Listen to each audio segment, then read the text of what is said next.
Everyone, ലോഗ്രാറിൻ്റെ പുതിയൊരു ക്ലാസ്സിലേക്ക് ഏവർക്കും സ്വാഗതം. അപ്പോൾ നമ്മൾ ഇന്ന് നോക്കുന്നത് ഡിഗ്രി പ്രിലിംസ് റിലേറ്റ് ചെയ്തിട്ടുള്ള ഒരു ടോപ്പിക്കാണ് കേട്ടോ. നമുക്ക് ഡിഗ്രി പ്രിലിംസിന് മാത്രമേ ഉള്ളൂ നമുക്ക് മെഡീവൽ ഇന്ത്യ എന്ന് പറയുന്നത്. അപ്പം നമ്മൾ അത്രത്തോളം ഒരുപാട് സമയം അതിനകത്തോട്ട് കളയണ്ട. അപ്പം നമ്മുടെ സിലബസിൽ പറഞ്ഞിരിക്കുന്ന ആ ഒരു പോർഷനകത്ത് ഉൾക്കൊണ്ടുകൊണ്ട് നമുക്ക് വേഗത്തിൽ പഠിച്ചു തീർക്കാം കേട്ടോ. അപ്പം നമ്മൾ ആദ്യം എടുത്തിരിക്കുന്ന ഡൽഹി സുൽത്താനേറ്റ് ആണ്. അപ്പോൾ ഡൽഹി സുൽത്താനേറ്റിനെ പറ്റിയിട്ടുള്ള കാര്യങ്ങൾ നോക്കാം. ഇത് കഴിഞ്ഞ് നമുക്കിതുപോലെ തന്നെ മുഗൾ വംശവും കൂടെ പഠിച്ചു തീർക്കാനുണ്ട്. അപ്പോൾ നമുക്ക് നേരെ ക്ലാസ്സിലേക്ക് പോയാലോ.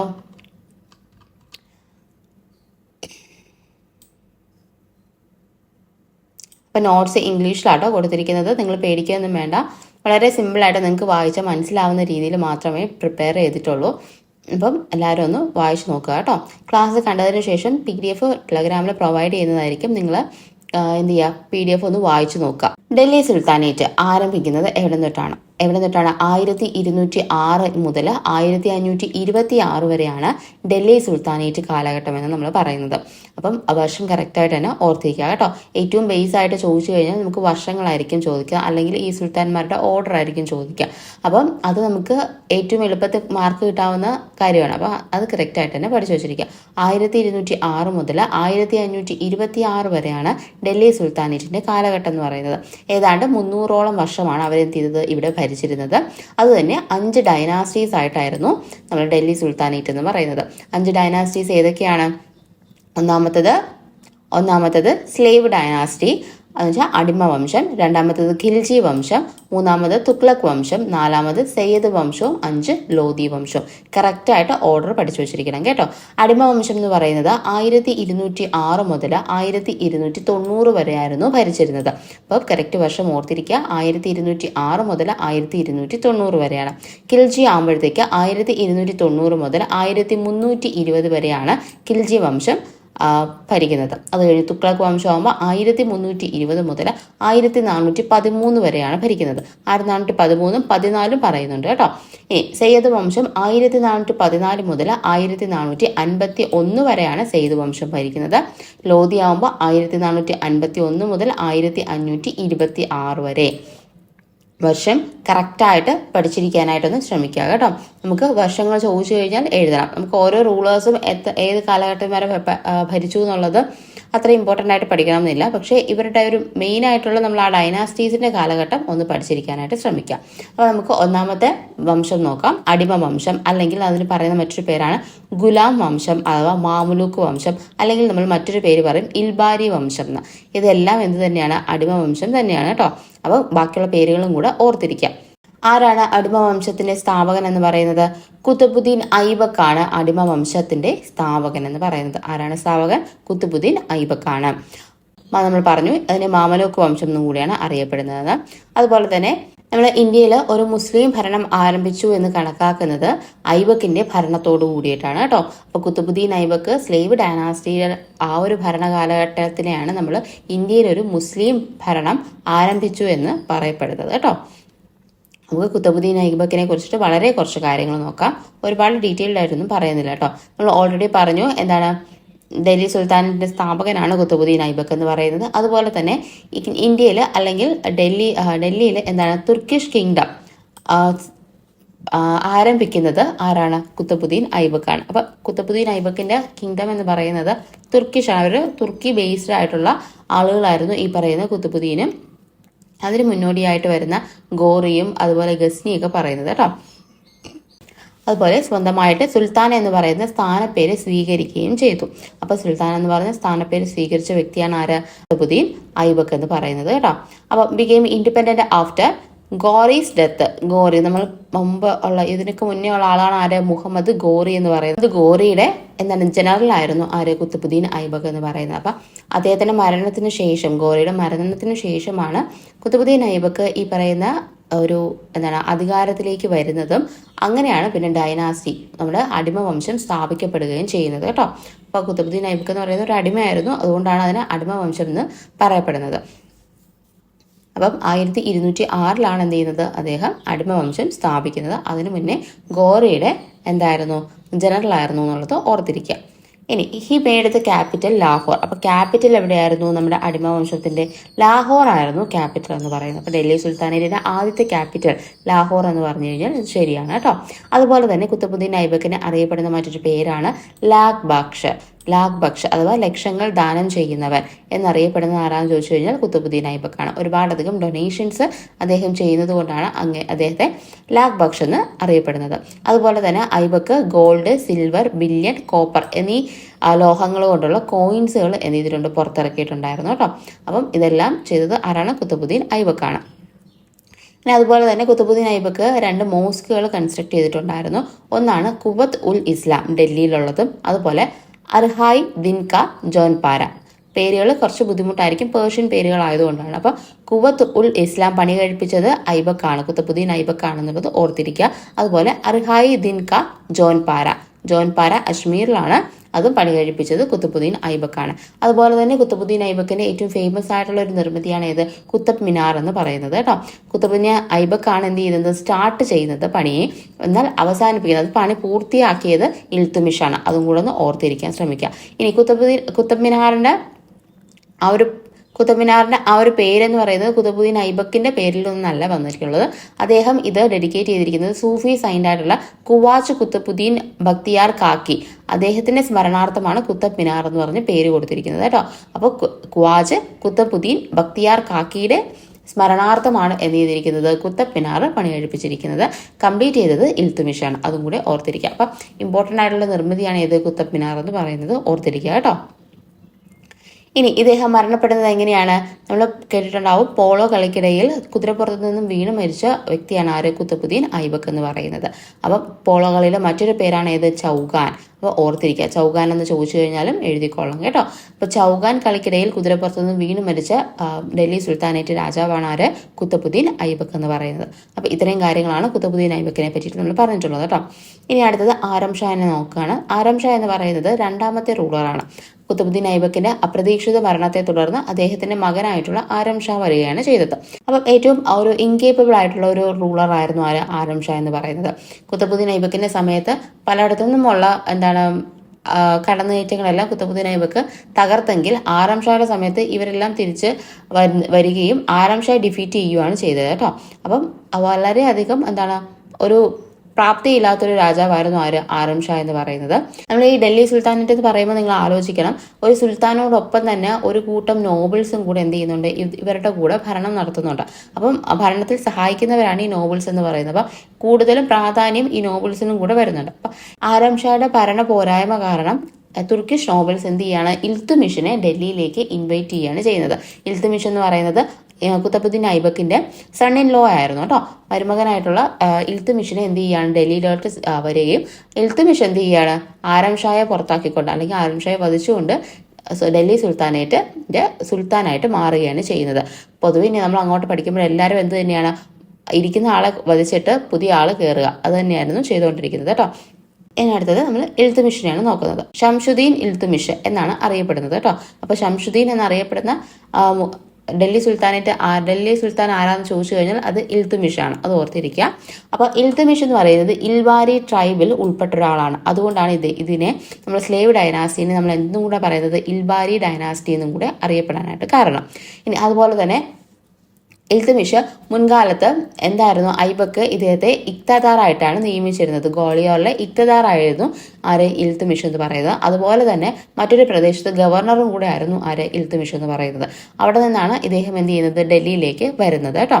അതുപോലെ തന്നെ നമ്മൾ പറയുകയാണെങ്കിൽ real consolidator of Turkish rule in India and also Delhi എന്ന് പറയാം. നമ്മുടെ ഡൽഹിയിലെയും അതുപോലെ തന്നെ ഇന്ത്യയിലെയും ആ ഒരു റൂള്, തുർക്കിഷ് റൂളിനെ ഒരു ഏറ്റവും എല്ലാം ഒത്തുചേർത്ത് ഒരു കറക്റ്റായിട്ടുള്ളൊരു റൂളിംഗ് പവർ കൊണ്ടുവന്ന ഒരു വ്യക്തിയാണ് ആരെന്ന് പറയുന്നത്? ഇൽത്തുമിഷ് എന്ന് പറയുന്നത്. എന്ത് ചെയ്തു? ക്യാപിറ്റൽ ലാഹോറിൽ നിന്നും ഡൽഹിയിലേക്ക് ഷിഫ്റ്റ് ചെയ്തു. അപ്പം തീർച്ചയായിട്ടും പഠിച്ചിരിക്കുക, ലാഹോറിൽ നിന്നും ഡൽഹിയിലേക്ക് ക്യാപിറ്റൽ ഷിഫ്റ്റ് ചെയ്തത് ആരാണ്? ഇൽത്തുമിഷാണ് ഷിഫ്റ്റ് ചെയ്യുന്നത്. അതുപോലെ തന്നെ ഇദ്ദേഹം എന്താ ചെയ്തത്? ഒരുപാടധികം ഇക്താസ് എന്ത് ചെയ്തു? തുർക്കിഷ് ഓഫീസേഴ്സിന് കൊടുത്തു. ഇക്താസ് എന്ന് പറഞ്ഞു കഴിഞ്ഞാൽ ലാൻഡാണ് കേട്ടോ, വെറുതെ കൊടുക്കുന്ന ഭൂമി. ക്യാഷിന് പകരം അവർക്ക് ഭൂമി എന്ത് ചെയ്യും? കൊടുക്കും. അതാണ് ഇക്ത എന്ന് പറയുന്നത്. അപ്പം പ്രധാനമായിട്ടും കൊടുക്കുന്നത് ഈ പറയുന്ന നോബൽസിനും അതുപോലെ തന്നെ മിലിറ്ററി ഓഫീസേഴ്സിനുമാണ് കൊടുക്കുന്നത്. അവർക്ക് പൈസ കൊടുക്കുന്നതിന് പകരം അതിന് ബദലായിട്ടുള്ള ഒരു ഭൂമി എന്ത് ചെയ്യും, അവർക്ക് പതിച്ചങ്ങ് കൊടുക്കും. അവരെന്ത് ചെയ്യുക, അവിടെ കൃഷി ചെയ്യുക, അവരുടെ വേണ്ട ആവശ്യങ്ങൾക്കുള്ള പൈസ ആ ഒരു കൃഷിഭൂമിയിൽ നിന്നും എന്ത് ചെയ്യുക, ടാക്സ് ആയിട്ടോ എങ്ങനെ വേണമെങ്കിലും പിരിച്ചവർക്ക് എടുക്കാം. അപ്പം അതാണ് ഇക്ത എന്ന് പറയുന്ന സമ്പ്രദായം എന്ന് പറയുന്നത്. അപ്പം ഇക്തകൾ ഒരുപാടധികം ഇൽത്തുമിഷ് ഈ തുർക്കിഷ് ഓഫീസേഴ്സിന് കൊടുക്കുന്നുണ്ടായിരുന്നു. അതുപോലെ തന്നെ ഇന്ത്യയിൽ അറബിക് കോയിനേജ് സ്റ്റാർട്ട് ചെയ്തത് ഇൽത്തുമിഷാണ്. അറബിക് കോയിനേജ് സ്റ്റാർട്ട് ചെയ്തത് ആരാണ്? ഇൽത്തുമിഷാണ്. അപ്പം ഇൽത്തുമിഷിന്റെ കാലത്തുണ്ടായിരുന്ന കോയിൻസ് ആണ് ഏതൊക്കെ? തങ്കയും അതുപോലെ തന്നെ ജിറ്റലും. തങ്ക എന്ന് പറയുന്നത് ഒരു സിൽവർ കോയിനും ജിറ്റൽ എന്ന് പറയുന്നത് കോപ്പർ കോയിനുമാണ് കേട്ടോ. അപ്പം തങ്കയും ജിറ്റലുമാണ് ഇത് ഇൽത്തുമിഷിന്റെ കാലത്ത് ഉണ്ടായിരുന്ന കോയിൻസ് എന്ന് പറയുന്നത്. ഇനി created A new class of ruling elite of 40 power military leaders, the group of 40 എന്ന് വെച്ച് കഴിഞ്ഞാൽ ഒരു ഗ്രൂപ്പ് ഓഫ് 40 എന്ത് ചെയ്തു, അദ്ദേഹം ആരംഭിച്ചു. അതിന് പേർഷ്യനിൽ പറയുന്ന പേരാണ് കേട്ടോ തുർക്കാൻ ഐ ചഹൽഗാനി. തുർക്കാൻ ഐ ചഹൽഗാനി, പേര് ഓർത്തിരിക്കുക കേട്ടോ. ഗ്രൂപ്പ് ഓഫ് 40 അഥവാ തുർക്കാനായി ചഹൽഗാനി സ്റ്റാർട്ട് ചെയ്തത് ആരാണ്? ഇൽത്തുമിഷാണ് സ്റ്റാർട്ട് ചെയ്യുന്നത്. ഇതുകൊണ്ട് ഉദ്ദേശിക്കുന്നത് നമ്മൾ പറഞ്ഞു ഓൾറെഡി തുർക്കിഷ് നോബിൾസ് ഒക്കെ എന്ത് ചെയ്യാണ്, ഇവരുടെ ഭരണത്തിൽ ഇടപെടാറുണ്ട്. അതിനെ കുറച്ചും കൂടി ഒരു സിസ്റ്റമാറ്റിക് ആയിട്ട് അവർക്കൊരു ഗ്രൂപ്പ് തന്നെ ഉണ്ടാക്കി. അപ്പം മിലിറ്ററി ഓഫീസേഴ്സ് ഉണ്ട്, അതിനകത്ത് നോബിൾസും ഒക്കെ ഉള്ള ഒരു ഗ്രൂപ്പാണ് ഈ പറയുന്ന ഗ്രൂപ്പ് ഓഫ് 40 എന്ന് പറയുന്നത്. അപ്പം അവർ എന്ത് ചെയ്യുക, ഇദ്ദേഹത്തെ ഭരണത്തിൽ സഹായിക്കുക എന്നുള്ളതാണ് ഇതിൻ്റെ ഉദ്ദേശം എന്ന് പറയുന്നത്. അപ്പം അങ്ങനെ ഒരു സമ്പ്രദായം അല്ലെങ്കിൽ അങ്ങനെ ഒരു ഗ്രൂപ്പ് ഉണ്ടാക്കിയത് ആരാന്ന് ചോദിച്ചു കഴിഞ്ഞാൽ അത് ഇൽത്തുമിഷാണ് ഉണ്ടാക്കിയത് കേട്ടോ. നെക്സ്റ്റ് വൺ എന്ന് പറയുന്നത് ഇദ്ദേഹത്തിന്റെ കാലഘട്ടം ഓൾമോസ്റ്റ് കഴിയാറായപ്പോഴത്തേക്കും ഇദ്ദേഹത്തിന്റെ പുത്രന്മാരെക്കാളും ഏറ്റവും പ്രഗത്ഭ എന്ന് തോന്നിയത് ഇദ്ദേഹത്തിന്റെ പുത്രിയായിട്ടുള്ള റസിയയാണ് ഇദ്ദേഹത്തിന് സക്സസറായിട്ട് ഇദ്ദേഹത്തിന്റെ പിൻഗാമിയായിട്ട് വരാനായിട്ട് ഇൽത്തുമിഷ് കണക്കാക്കിയിരുന്നത്. പക്ഷേ എന്താണ്, നമ്മൾ ഈ ഗ്രൂപ്പ് ഓഫ് 40 ആയിക്കോട്ടെ, ഇൽത്തുമിഷിന്റെ വസീർ എന്ന് പറഞ്ഞ പ്രൈം മിനിസ്റ്റർ, അദ്ദേഹത്തിനായിക്കോട്ടെ എന്ത് ചെയ്തില്ല, ഒരു സ്ത്രീ സുൽത്താനായിട്ട് വരുന്നതിനോട് ഇവർക്കെല്ലാം എന്താണ് താല്പര്യക്കുറവുണ്ടായിരുന്നു. അപ്പം ഇൽത്തുമിഷ് ഇവരെല്ലാം ഒരുവിധം സമ്മതിപ്പിച്ച് റസിയെ സുൽത്താനാക്കി മാറ്റിയെങ്കിലും റസിയുടെ ഒരു കാലഘട്ടത്തിൽ ഉടനീളം എന്താണ് ഈ പറയുന്ന പ്രശ്നങ്ങൾ ഉണ്ടായിരുന്നു. ഈ പറയുന്ന വസീറിന്റെ ഭാഗത്തു നിന്നും അതുപോലെ തന്നെ ഈ നോബൽസിന്റെ ഭാഗത്തു നിന്നും എല്ലാം ഒരുപാടധികം ബുദ്ധിമുട്ടുകൾ റസിയയ്ക്ക് നേരിടേണ്ടി വന്നിട്ടുണ്ടായിരുന്നു. അത് ഇൽത്തുമിഷിന്റെ മരണാനന്തരമാണ് കേട്ടോ. അപ്പം റസിയ സുൽത്താനാണ് ഇൽത്തുമിഷ് എന്ത് ചെയ്യുന്നത്, റൂളറായിട്ട് കണക്കാക്കുന്നത്. റസിയ സുൽത്താനെയാണ് നമ്മൾ അടുത്തത് നോക്കുന്നത്. റസിയ സുൽത്താൻ എന്ന് പറയുന്നത് മിഡീവൽ ഇന്ത്യയിലെ അല്ലെങ്കിൽ ആദ്യത്തെ ഫീമെയിൽ മുസ്ലിം റൂളറാണ് ആര്, റസിയ സുൽത്താൻ എന്ന് പറയുന്നത്. She was not able to acceptable to Muslim theologians and nobles. അപ്പോൾ ഒട്ടും അക്സെപ്റ്റബിൾ ആയിരുന്നില്ല. ഇൽത്തുമിഷ് അവരെയൊക്കെ സമ്മതിപ്പിച്ചെങ്കിൽ പോലും അവരാർക്കും വലിയ താല്പര്യം ഉണ്ടായിരുന്നില്ല റസിയ എന്ത് ചെയ്യുന്നത്, സുൽത്താൻ പദവിയിലേക്ക് വരുന്നത്. അതുപോലെ തന്നെ ഈ പറയുന്ന യാക്കത്ത് ഖാൻ എന്ന് പറയുന്ന വ്യക്തി അവരുടെ കുതിരപ്പടയുടെ മേധാവിയായിരുന്നു. അപ്പോൾ അദ്ദേഹവുമായിട്ടുള്ള ഫ്രണ്ട്ലി റിലേഷനൊന്നും ഈ പറയുന്ന നോബിൾസിനൊന്നും അത്രത്തോളം ഇഷ്ടപ്പെട്ടില്ല. അതെല്ലാം ഓരോരോ കുറ്റങ്ങളായിട്ടായിരുന്നു പറഞ്ഞിരുന്നത് കേട്ടോ. അങ്ങനെ ഇരിക്കുക എന്ത് ചെയ്യണം, പല ഭാഗത്തും റസിയയ്ക്കെതിരെ എന്ത് ചെയ്യാണ്, ചെറിയ ചെറിയ റെബല്യൻസ് പൊട്ടിപ്പുറപ്പെടുകയാണ്. അതിൽ ഏറ്റവും പ്രധാനപ്പെട്ട ഒന്നാണ് ലാഹോറിൽ നടന്നതും അതുപോലെ തന്നെ സിർഹിന്ദിൽ നടന്ന റിബല്യൻ എന്ന് പറയുന്നത്. ലാഹോറിലുള്ള റിബല്യൻ എന്ത് ചെയ്യാണ്, റസിയ അടിച്ചമർത്തുകയാണ് ചെയ്യുന്നത്. അവിടുത്തെ ഗവർണറെ പിടിച്ച് വധിക്കുകയാണ് ചെയ്യുന്നത്. രണ്ടാമതാണ് സിർഹിന്ദിൽ നടന്ന കലാപം എന്ന് പറയുന്നത്. 1240 സിർഹിന്ദിൽ കലാപം സ്റ്റാർട്ട് ചെയ്യുന്നത്. അതിന് നേതൃത്വം നൽകിയ വ്യക്തി എന്ന് പറയുന്നത് അവിടുത്തെ ഗവർണറായിട്ടുള്ള അൽറ്റൂണിയ ആയിരുന്നു. അപ്പം ഈ സിർഹിന്ദിലേക്കുള്ള കലാപം അടിച്ചമർത്തുന്നതിന് വേണ്ടിയിട്ട് റസിയയും അതുപോലെ തന്നെ യാക്കത്തും എന്ത് ചെയ്തു, സിർഹിന്ദിലേക്ക് മാർച്ച് ചെയ്തു പോയി. പക്ഷെ പോകുന്ന വഴിയിൽ വെച്ച് തന്നെ എന്ത് ചെയ്യാണ്, ഇവരെ ആക്രമിക്കുകയും യാക്കത്തിനെ എന്ത് ചെയ്യാണ്, കൊലപ്പെടുത്തുകയുമാണ് ചെയ്യുന്നത്. എന്നിട്ട് റസിയെ പിടിച്ച് ഇംപ്രിസൺ ചെയ്യണം, ജയിലിലിടുകയാണ് ചെയ്യുന്നത് കേട്ടോ. പിന്നീട് സംഭവിച്ചത് റസിയ അൽറ്റൂഡിയയുമായിട്ട് വിവാഹിതയാവുകയാണ് ചെയ്യുന്നത്. എന്നിട്ട് തിരിച്ച് ഡൽഹിയിലേക്ക് എന്ത് ചെയ്യണം, ആക്രമണമല്ല, ഡൽഹി പിടിച്ചെടുക്കാൻ വേണ്ടിയിട്ട് ശ്രമിക്കുകയാണ് ഉണ്ടായത്. പക്ഷെ വഴിമധ്യേ എന്ത് ചെയ്യുകയാണ് ചെയ്യുന്നത്, റസിയ കൊല്ലപ്പെടുകയാണ് ചെയ്യുന്നത്. അപ്പം റസിയ ജയിലിലായതിനു ശേഷം തുർക്കിഷ് നോബിൾസ് എന്ത് ചെയ്യാണ്, ഇൽത്തുമിഷിന്റെ പുത്രനായിട്ടുള്ള ബഹ്റാം ഷാഹിനെ സുൽത്താനായിട്ട് അവരോധിക്കുകയാണ് ചെയ്യുന്നത് കേട്ടോ. അപ്പം സുൽത്താനായിട്ട് റസിയയ്ക്ക് ശേഷം വന്നത് ബഹ്റാം ഷായാണ്. ബഹ്റാം ഷാ അധികം ഇമ്പോർട്ടൻ്റ് ആയിട്ട് പഠിക്കേണ്ട ആവശ്യമൊന്നുമില്ല, നമുക്ക് അധികമൊന്നും അവിടെ ഇല്ല. അവിടെ ഒരു കാര്യം ഓർത്ത് വെച്ചിരിക്കുക, ബഹ്റാം ഷാ പുതിയൊരു പോസ്റ്റ് എന്ത് ചെയ്തു കൊണ്ടുവന്നു, നയാബ് ഐ മാമലിക്ക എന്ന് പറയുന്നത്. അപ്പം ഈ നയാബ് എന്നുള്ളത് ഓർത്തിരിക്കുക കേട്ടോ.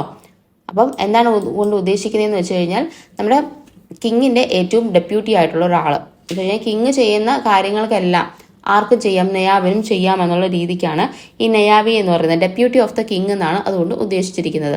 എന്ത് ചെയ്യുകയാണ് പിന്നീട് നടന്നത്, ബഹ്റാം ഷായെ ഈ നോബിൾസ് തന്നെ വധിക്കുകയാണ് ചെയ്യുന്നത്. നോബിൾസിൽ ഒരാളെ വധിക്കുകയും ഇൽത്തുമിഷിന്റെ തന്നെ ഗ്രാൻഡ് സൺ ആയിട്ടുള്ള മസ്തൂബ് ഷായെ എന്ത് ചെയ്യാണ് അടുത്ത സുൽത്താനായിട്ട് വരികയാണ്. നമുക്ക് മസ്തൂബ് ഷായൊന്നും അധികം പഠിക്കേണ്ടതില്ല. മസ്തൂബ് ഷായെയും ഇതുപോലെ തന്നെ ഒരു നോബിൾ വധിക്കുകയും അടുത്ത റൂളറായിട്ട് ബാൽബൻ നസറുദ്ദീൻ മുഹമ്മദിനെ നിയമിക്കുകയാണ് ചെയ്യുന്നത്. നസറുദ്ദീൻ മുഹമ്മദ് ഇൽത്തുമിഷിന്റെ മറ്റൊരു ഗ്രാൻഡ് സൺ ആയിരുന്നു. അപ്പൊ നസറുദ്ദീൻ മുഹമ്മദിനെ നിയമിക്കുന്നതിനോടൊപ്പം ബാൽബൻ എന്ത് ചെയ്യാണ് സ്വന്തമായിട്ട് നയാബ് എന്ന് പറയുന്ന പോസ്റ്റിലേക്ക് വരികയും ചെയ്യുകയാണ്. അപ്പൊ ബാൽബന് നയാബ് എന്ന പോസ്റ്റ് വെച്ചാൽ ഡെപ്യൂട്ടി ഓഫ് ദ കിങ് ആയിട്ട് മാറുകയാണ് ആരൻ ബാൽബൻ എന്ന് പറയുന്നത്. അപ്പൊ നസറുദ്ദീന്റെ സമയത്തേക്കാണ് ബാൽബൻ എന്ത് ചെയ്യുന്നത് ഡൽഹി സുൽത്താനിലേക്ക് വരുന്നത്.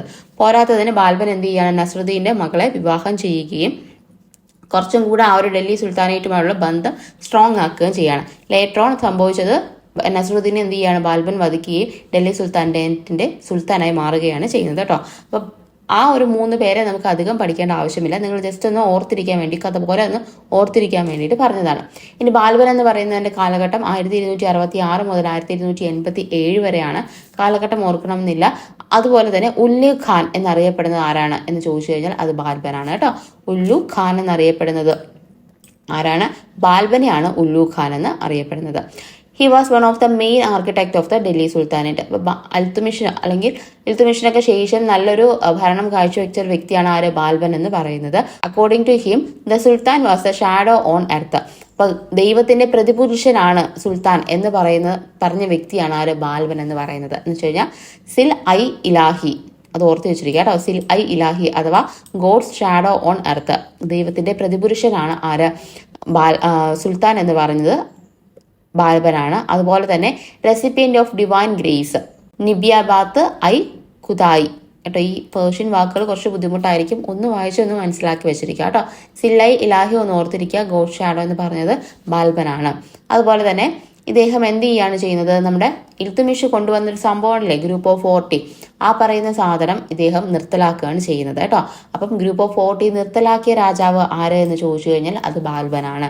കൊണ്ടുവന്നത് ഇൽത്തുമിഷാണ്. ഇൽത്തുമിഷ് അത്യാവശ്യം സ്ട്രോങ് ഒരു നല്ലൊരു ഭരണാധികാരി ആയിരുന്നു. അതുകൊണ്ട് തന്നെ ഈ ഗ്രൂപ്പ് ഓഫ് 40 അദ്ദേഹത്തിന്റെ കയ്യിൽ നിൽക്കുമായിരുന്നു. പക്ഷെ അതിനുശേഷം വന്നവർക്ക് ആർക്കും എന്തല്ല ഈ ഗ്രൂപ്പ് ഓഫ് 40 ആയിട്ട് അത്രത്തോളം പൊരുത്തപ്പെട്ട് പോകാൻ സാധിച്ചിരുന്നില്ല. കാരണം അവരെന്ത് ചെയ്യാണ് കൂടുതലും യുദ്ധങ്ങൾ അവർ തന്നെ ആ ഒരു സുൽത്താനേറ്റിൽ പല പല കുഞ്ഞു കുഞ്ഞു യുദ്ധങ്ങളൊക്കെ സ്റ്റാർട്ട് ചെയ്യുന്നതിനൊക്കെ കാരണമാവുമായിരുന്നു. അപ്പം അതുകൊണ്ട് തന്നെ ബാൽബൻ എന്ത് ചെയ്യാണ് ഇത് നിർത്തലാക്കുകയാണ് ചെയ്യുന്നത് കേട്ടോ.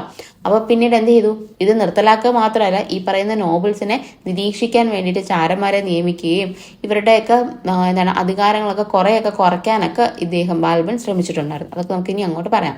അതുപോലെ തന്നെ introduced Persian new year festival Nowruz ഇങ്ങനെ 2 രീതിയിലും എഴുതി കണ്ടിട്ടുണ്ട്. അപ്പം നൗറോസ് എന്ന് പറയുന്ന പേർഷ്യൻ ഫെസ്റ്റിവൽ തുടങ്ങിയത് ആരാണെന്ന് ചോദിച്ചു കഴിഞ്ഞാൽ അത് ബാൽബനാണ് തുടങ്ങുന്നത്. അപ്പം ഡൽഹി സുൽത്താനേറ്റ് അഥവാ ഇന്ത്യയിലേക്ക് നൗറോസ് എന്ന് പറയുന്ന ഫെസ്റ്റിവൽ ഇൻട്രൊഡ്യൂസ് ചെയ്തു. അതുപോലെ തന്നെ സ്വന്തമായിട്ട് ഇദ്ദേഹത്തിന് എന്താണ് ഇദ്ദേഹം വിളിച്ചിരുന്നത്, നിസാർ അമീർ ഉൽ മോമിൻ എന്നാണ് വിളിച്ചിരുന്നത് കേട്ടോ. നാസിർ അമീർ ഉൽ മോമിൻ എന്നാണ് ഇദ്ദേഹം സ്വയമേ വിശേഷിപ്പിച്ചിരുന്നത്. എന്ന് വെച്ച് കഴിഞ്ഞാൽ ഖിലാഫയുടെ റൈറ്റ് ഹാൻഡ് മാൻ എന്നാണ് അതിന്റെ അർത്ഥം എന്ന് പറയുന്നത്. നാസിർ അമീർ ഉൽ മോമിൻ എന്ന് പറയുന്നത്. ഓക്കെ, ഇനി ഇദ്ദേഹത്തിന്റെ അഡ്മിനിസ്ട്രേഷൻ എന്തൊക്കെയായിരുന്നു എന്നുള്ളത് നോക്കാം. ഏറ്റവും ഇമ്പോർട്ടൻ്റ് ആയിട്ടുള്ള കാര്യമാണ്, ഓർത്തിരിക്കുക കേട്ടോ. ആദ്യമായിട്ട് ഫിനാൻസ് ഡിപ്പാർട്ട്മെന്റും അതുപോലെ തന്നെ മിലിറ്ററി ഡിപ്പാർട്ട്മെന്റും സെപ്പറേറ്റ് ചെയ്ത വ്യക്തി എന്ന് പറയുന്നത് ബാൽബനാണ്. എന്ന് വെച്ച് കഴിഞ്ഞാൽ ഈ ഒരു പേർഷ്യൻ പേര് തന്നെ ഓർത്തിരിക്കാനായിട്ട് ശ്രമിക്കുക കേട്ടോ. ദിവാൻ ഐ വസ്രത്തും അതുപോലെ തന്നെ ദിവാൻ ഐ അർസും തമ്മിൽ സെപ്പറേറ്റ് ചെയ്ത വ്യക്തിയാണ് ആര്? ബാൽബൻ എന്ന് പറയുന്നത്. അർസ് എന്ന് വെച്ച് കഴിഞ്ഞാൽ ആർമി ആയിട്ട് കണക്ട് ചെയ്യുക, മിലിറ്ററി എന്ന് പറയുന്നത് പോലെ ആർമി ആയിട്ട് കണക്ട് ചെയ്യുക കേട്ടോ. ആർമി, അപ്പം 2ലും AR ഉണ്ട്. അപ്പം അത് വെച്ചിട്ട് ഓർത്ത് വെച്ചിരിക്കുക. അർസ് എന്ന് പറയുന്നത് എന്താണ്? മിലിറ്ററി ഡിപ്പാർട്ട്മെന്റിനെയാണ് അർസ് എന്ന് പറയുന്നത്. വിസാറത്ത് എന്ന് പറയുന്നത് ഫിനാൻസ് ഡിപ്പാർട്ട്മെന്റ് ആണ്. Administered justice with extreme impartially. അദ്ദേഹം പാർഷ്യലി ഒന്നും ചെയ്തിട്ടില്ല, കംപ്ലീറ്റ്ലി എല്ലാവർക്കും ഒരുപോലെയുള്ള ജസ്റ്റിസ് എന്നുള്ള രീതിക്കായിരുന്നു ബാൽബന്റെ കാലഘട്ടം പോയിരുന്നത്. അതുപോലെ തന്നെ follow out the policy of blood and iron policy follow ചെയ്ത സുൽത്താൻ രാജാവാണ് ആര്? ബാൽബൻ എന്ന് പറയുന്നത് കേട്ടോ. Excluded non Turks from administration. അതുപോലെ തന്നെ എന്താണ്, നോൺ തുർക്സിനെ ഇദ്ദേഹം എന്ത് ചെയ്യുകയാണ് ചെയ്യുന്നത്, അഡ്മിനിസ്ട്രേഷനിൽ നിന്നും പുറത്താക്കുകയാണ് ചെയ്യുന്നത്. കൂടുതലും തുർക്കിഷ് നോബിൾസ് ആയിട്ടുള്ളവരെ മാത്രമേ എന്ത് ചെയ്തിട്ടുള്ളൂ, അഡ്മിനിസ്ട്രേഷനിലേക്ക് ഇദ്ദേഹം വെച്ചിട്ടുള്ളൂ. അതുപോലെ തന്നെ ഇന്ത്യൻ മുസ്ലിംസിനും എന്താണ്, വളരെയധികം പ്രാധാന്യം കുറഞ്ഞു ഇദ്ദേഹത്തിന്റെ സമയത്ത് കേട്ടോ. Indian Muslims not given important post. ആ ഒരു തുർക്കിഷ് ആയിട്ടുള്ള ആളുകൾക്ക് മാത്രമാണ് ഇദ്ദേഹം കൂടുതലും പ്രാധാന്യം കൊടുത്തിരുന്നത്. അതുപോലെ തന്നെ appointed spies to monitor the activities of nobles already പറഞ്ഞു. ഇൻട്രൊഡ്യൂസ്ഡ് സിജാദ, ഇമ്പോർട്ടൻ്റ് ആണ് കേട്ടോ. ഇൻട്രൊഡ്യൂസ്ഡ് സിജാദ ആൻഡ് പൈബോസ്, സിജാദയും അതുപോലെ തന്നെ പൈബോസും കൊണ്ടുവന്നു. നോബിൾസിനെക്കാളും സുപ്പീരിയർ കിങ് ആണ് എന്നുള്ള രീതിക്കാണ് ഈ രണ്ട് സമ്പ്രദായങ്ങൾ കൊണ്ടുവരുന്നത് കേട്ടോ. പൈബോസ് എന്ന് പറയുമ്പോൾ എന്താണ്, സുൽത്താന്റെ കാലിൽ ഉമ്മ കൊടുക്കുക എന്നുള്ളത്, കാൽപാദത്തിൽ ഉമ്മ കൊടുക്കുന്ന പരിപാടിയില്ലേ, അതിനെയാണ് പൈബോസ് എന്ന് പറയുന്നത്. അപ്പൊ നോബിൾസ് ആരാണെങ്കിലും രാജാവിനെ എന്ത് ചെയ്യുക, വന്ന് കിസ് ചെയ്യുക എന്നുള്ളതാണ്, ഫീറ്റിൽ കിസ് ചെയ്യുക എന്നുള്ളതായിരുന്നു അദ്ദേഹം കൊണ്ടുവന്ന പരിപാടി. അപ്പം എന്താണ്, ഏറ്റവും പവർ എന്ന് പറയുന്നത് സുൽത്താനാണ് എന്നുള്ളത് സ്ഥാപിച്ചെടുക്കാൻ വേണ്ടിയിട്ടാണ്. നോബിൾസിനൊന്നും ഒരു വിലയുമില്ല, ഞാനാണ് ഏറ്റവും വലിയവൻ എന്നുള്ള രീതിക്കുള്ള ഒരു ഭരണം കാഴ്ചവെച്ച വ്യക്തിയാണ് ആര്, ബാൽബൻ എന്ന് പറയുന്നത് കേട്ടോ. അതുപോലെ തന്നെ പോളിസി ഓഫ് കൺസോൾട്ടേഷൻ ആയിരുന്നു ഇദ്ദേഹത്തിന് ഉണ്ടായിരുന്നത്, റാദർ ദാൻ എക്സ്പാൻഷൻ. ഇദ്ദേഹം എന്ന് വെച്ച് കഴിഞ്ഞാൽ അദ്ദേഹത്തിനുള്ള പ്രദേശങ്ങളിൽ എല്ലാം തന്നെ ഇദ്ദേഹത്തിന്റെ ഒരു പവർ കാണിക്കുക എന്ന് വെച്ച് കഴിഞ്ഞാൽ, ഏറ്റവും എത്ര വൈഡ് സ്പ്രെഡ് ആയിട്ടുള്ള ഒരു ഡൈനാസ്റ്റി ആയിക്കോട്ടെ, അദ്ദേഹം എന്താണ്, ഓരോടത്തെയും ഭരണത്തിൽ കുറച്ചും കൂടെ എന്ത് ചെയ്തിട്ടുണ്ട്, ശ്രദ്ധ ചെലുത്തുന്നുണ്ടായിരുന്നു. അല്ലാതെ ഓരോരുത്തരെ നിയമിക്കുന്നതിൽ കൂടുതലും അദ്ദേഹത്തിനായിരുന്നു പവർ എല്ലായിടത്തും കൂടുതലായിട്ടുണ്ടായിരുന്നത്. അപ്പം അതുപോലെ തന്നെ എന്താണ്, കൂടുതൽ പിടിച്ചടക്കലുകളൊന്നും ഇദ്ദേഹത്തിന്റെ കാലഘട്ടത്തിൽ ഉണ്ടായിരുന്നില്ല. കൂടുതൽ ഉള്ള സംഭവം എന്ത് ചെയ്യുക, കറക്റ്റായിട്ട് തന്നെ മെയിൻറ്റെയിൻ ചെയ്ത് പോവുക. ആ ഒരു ഡൈനാസ്റ്റി വേറെ ആരും വന്ന് ആക്രമിക്കാതിരിക്കുകയും, അതുപോലെ തന്നെ ഡൈനാസ്റ്റി കൂടുതൽ എക്സ്പാൻഡ് ഒന്നും ചെയ്യാതെ ഒരു കൺസോൾട്ടേഷൻ ആയിരുന്നു എന്ത് ഉദ്ദേശിച്ചിരുന്നത് കേട്ടോ. അപ്പോൾ പോളിസി ഓഫ് കൺസോൾട്ടേഷൻ വന്നത് ബാൽബന്റെ സമയത്താണെന്ന് ഓർത്തിരിക്കുക.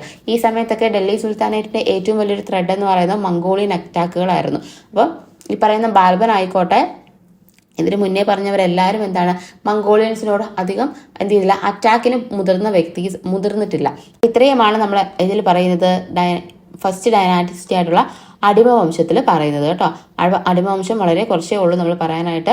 നമ്മൾ ഏറ്റവും ഇമ്പോർട്ടൻ്റ് ആയിട്ടുള്ള കാര്യങ്ങൾ മാത്രമാണ് പറഞ്ഞിരിക്കുന്നത് കേട്ടോ. ബാൽബൻ കഴിഞ്ഞിട്ട് നമ്മൾ അടുത്ത ആളുകൾ വരുന്നുണ്ട്. പക്ഷെ അവരെല്ലാം എന്താണ്, അധികം പ്രഗത്ഭരല്ല, അതുപോലെ തന്നെ അധികം അഡ്മിനിസ്ട്രേഷനിൽ ഒന്നും ചെയ്തിട്ടില്ല. അതുകൊണ്ടാണ് അവരെയൊന്നും ഉൾപ്പെടുത്താത്തത്.